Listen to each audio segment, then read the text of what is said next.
We're definitely rolling. Oh yeah. Ah, ha ha. Ta-da! This episode is brought to you by 2018. Fuck you, 2018. Go to hell where you fucking belong.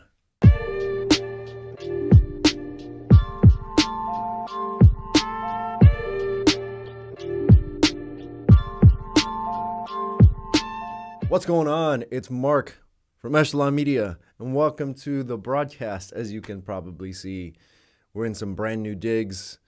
The digs are exactly the same, actually. It's the same spot that I've been shooting the prior Echelon broadcasts. I just had to move due to some very specific circumstances around life. And it's actually why I want to get into the conversation about branding. The reason why this is because whenever I get in front of a group of people, or if I get in a conversation with someone who is a business owner, we eventually get to talking about what the hell kind of content am I supposed to produce? And I want to rewind the tape back to a time when people used to be super into blogging. Because the thing about blogging is that it creates a body of physical reference for the search engines and other things to reference. And so that gave relevance to your website. All that video blogging really does, or at least some of the branding around creating video, is creating a similar chunk of work that you can pull off of. And if you'd like to, you can create transcripts of that content and slap that sucker up as either just literally transcripts of, say, a blog, or if you wanted to, you can, what you can do is, create a blog. I have to remind you that this is supposed to be more off the cuff. There's going to be some good content on here that you can use. I want to make this applicable and usable, so it's not just me talking out of my ass for 20, 30 minutes, but it's actually usable content for your faces. But there's a very specific reason to everything that I did starting this video, including the introduction, which is a lot more brash than what you're probably used to. If you notice me looking to my left, that's because I'm looking at the recording and making sure that the audio is good to go. But the reason why I'm doing that, and the reason why I said screw 2018 moving forward, is because part of this creation, the creation of this body of content, is finding that delicate balance of sincerity and honesty as a reflection of who you are as a human being, and also creating and portraying the type of business that you want out there for people to come and find. Now, granted that I do understand that what I've done will alienate some people, and that's honestly something I've come to realize I'm perfectly okay with dealing, simply because 2018's biggest lesson for me was about just genuine sincerity, being absolutely honest with not just the people who come to know me in my day-to-day, but also to myself. And if there's anything that I've ever come to realize growing up, is that the weight of trying to maintain an image can be too much sometimes. And I certainly, I'm nobody. I can only imagine what it's like for a celebrity to have to do that, let alone one of the clients that I work with who is a business owner. And the thing is, the reason why I want to discuss branding more intensely, more deeply in this particular episode of the podcast is because I want you to be able to develop your brand around who you genuinely want to portray in the world. Because if there's anything that I've ever come to understand as a business owner myself, and having spoken to other business owners, is that you can't win everybody over. There's just no freaking way that you can. And sometimes, no matter what it is that you try to do to be as professional as you possibly can, you just can't win everybody over. I mean, for example, look at me. as of late, I've tried to portray myself or tried to dress myself more professionally because I do want to cater to a more higher end clientele. I want to work with people who are more professional in certain respects.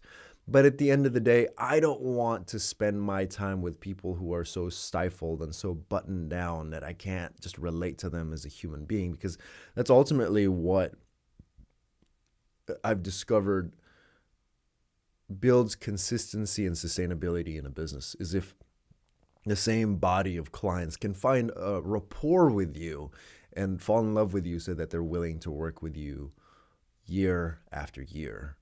Whether you're a dental office or a auto mechanic shop, the same rules apply. I mean, in this particular case, I'm starting to discover that as much as I want to serve everyone, I can't serve everyone. And if you're someone who's starting out in business, or if you're someone who's been in business for a time, you'll either discover or will have discovered that you cannot work with all people and you cannot help everyone to resolve their issues. And sometimes you have to refer out some of that work to other people that may be a better fit. And that has happened. Whether some of that inconsistency or disconnect is due to an imbalance of value, and we'll refer to that as price, meaning what I can offer you as a business owner probably is the value of it or the worth of it is far beyond what you can afford as a client, or just in terms of value of maybe you're a lot more religious and spiritual than I am, and that may not be something that jives well with you in establishing a professional relationship. And that's a very important consideration. Again, whether you're starting out as a business or if you've been in business for a time, because you just can't deal with everybody. And inevitably what tends to happen is if you have to deal with people's chaos because there's a disconnect in who you happen to be as individuals, it's going to put a strain on your business. I've seen this time and again with people who are like, oh yeah, I hate dealing with so-and-so. This guy is such a pain in the ass, or that lady just makes such a big fuss every time she shows up at the office. It's just not worth it. And it doesn't serve either you as a customer or you as the business owner in any good way, because now you're at a conflict, and that does come across. And so the reason why I wanted to do what I did earlier is to be more polarizing, so that you'll either like me or you don't. And that's what it boils down to. Granted, this comes from a very interesting place because I don't want to scramble for work with everybody, and most artists, and I think most business owners at the start, are very generous with their time. But you come to realize that trying to serve everybody just drags you down. And I think that's, even saying this, I feel like such a dick, but I want to do this because at the very least, I want to give voice to people who do have businesses, because I have these conversations all the time. I'm not going to name names, and I'm not going to tell you who I have these conversations with, but it's an absolute fact of life. And even for people, again, like, I not only want to speak to someone who has already been in business for a time, and I'm gonna get off this train because I keep repeating it, but to go back, I also want to speak to someone who's just getting into business. You cannot serve everybody. It's just not gonna fit. That's like trying to date and marry everyone. It makes no sense in that regard. You're trying to build a relationship that lasts over a long period of time, and you know damn well that it doesn't always work. This is why, for most people, you date and you realize, okay, these qualities about this person are great. These qualities are not so great. It's just not going to work out no matter how well intentioned we happen to be in terms of this relationship. And so the same rules apply when it comes to business. Even more so, as a matter of fact, because there is money involved, and money is a good physical representation of the value exchange between two people. And you have to respect that. You really have to respect that. It's a process that I'm realizing, and as a vendor, come to realize that the people that I serve, my clients. I'm ultimately answerable to them. It's like I'm almost the customer in a way. I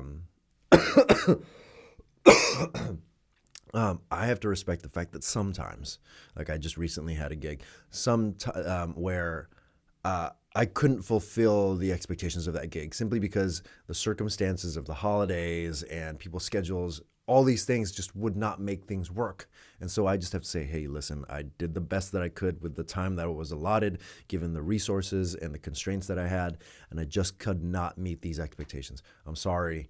How can we work this out? It just doesn't always fit. And then even in that circumstance, you learn to build a compromise and you learn to say, hey, like we're willing to work with you over time. This company has been generous enough to say that they're willing to work with me over a long period of time. And they know that it's a development of a relationship, because that's good at the start. You don't always have that luxury at the very beginning of a business relationship to establish the terms of a relationship. And so what you can do is to sort of lay out the expectations of that relationship, just like what I did at the beginning of this video, is to present yourself as brutally honestly as you possibly can without absolutely just pissing everybody off, because there is a fine line there. And that's, even at this point, it's something that I'm having to discover day in and day out as this business progresses. I have to kind of see how long I've been chatting up on this. But to bring it back and to wrap it all up, you can use this content to be able to speak to the kind of people that you want to work with. And the peril of that branding. Branding is just a representation of yourself through and through. And if you happen to enjoy pina coladas and getting caught in the rain at like 5 p.m. every single day because you happen to live in Florida and that's just your style, somebody who's a lot more conservative may not be keen on that. Someone who wants to present themselves to have this really polished and like really conservative religious life may not be keen on working with that kind of personality. So you're probably going to have to say, hey, you know what? We're just not going to jive on this. But I cannot compromise on my values. I'm not willing to push you to compromise on your values. I can refer you out to somebody else who may be a better fit.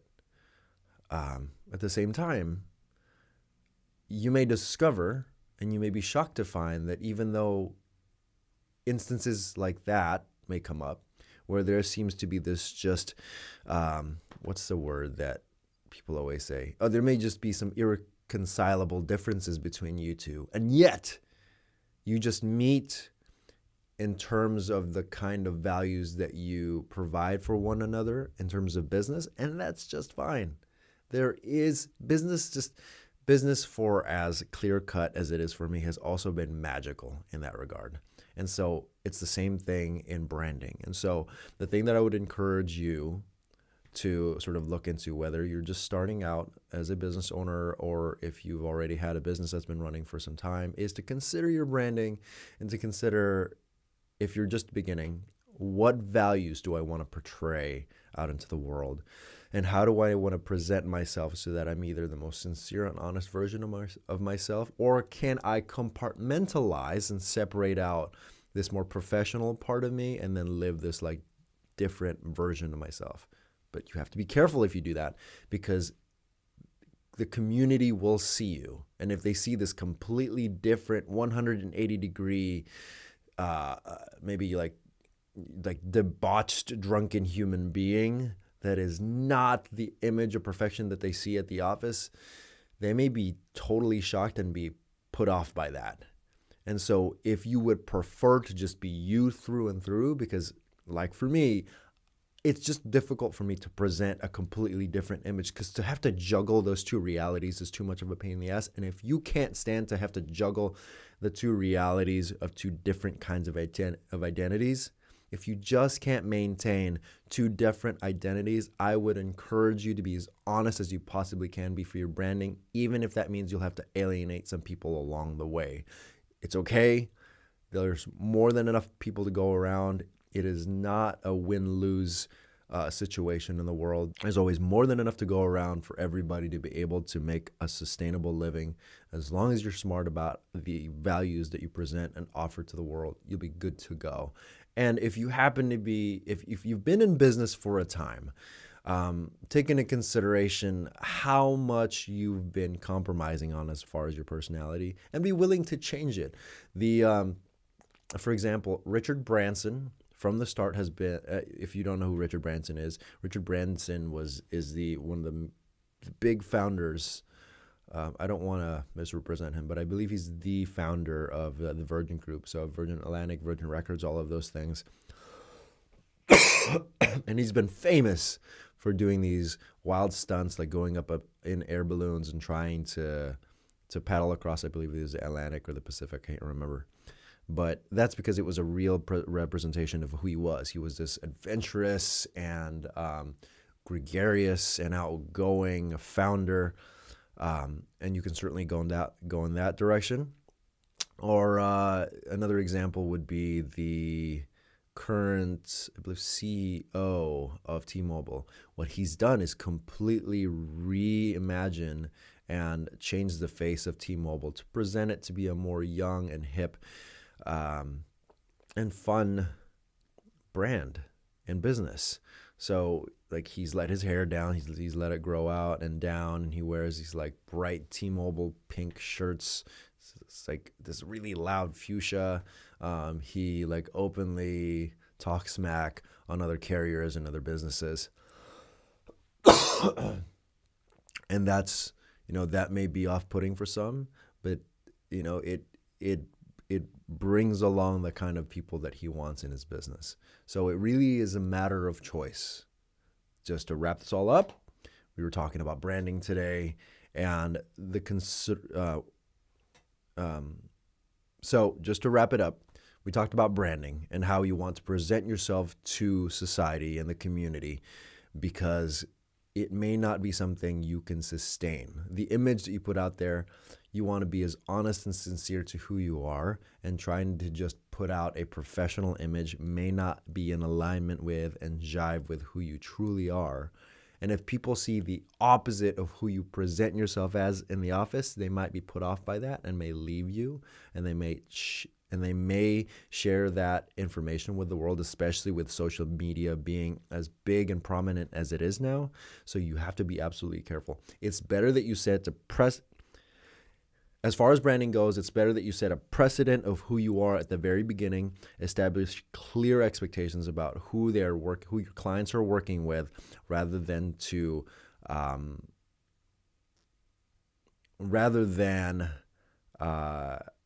misrepresenting yourself and tricking them into believing you're this other kind of person. That is a better course of action than presenting yourself as someone who you're not. Anyway, I hope this has been somewhat helpful. I know I tend to ramble on, it's just a tendency of mine, but that's the whole point of the Echelon broadcast, is I want it to be more free form, but still usable as far as the content goes, so that you can actually take this and apply it to your business. If you happen to like this, depending on the platform that you're checking it out on, if you're on Facebook, go ahead and like it. If you're on YouTube, obviously give it a thumbs up. Oh, that was weird. Give it a thumbs up if you happen to be on YouTube.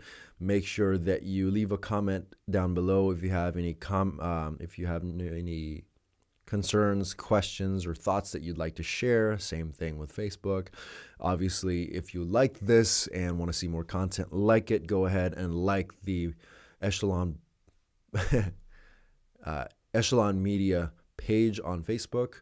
And please, if you could, subscribe on YouTube and make sure that you hit that notification bell. Otherwise, you will not know if new videos are out. Anyways, that being said, my name is Mark with Echelon Media. This has been another episode of the Echelon broadcast. I hope you've enjoyed it. I hope you found some value in it. Take care and have a beautiful, beautiful day. I'll see you.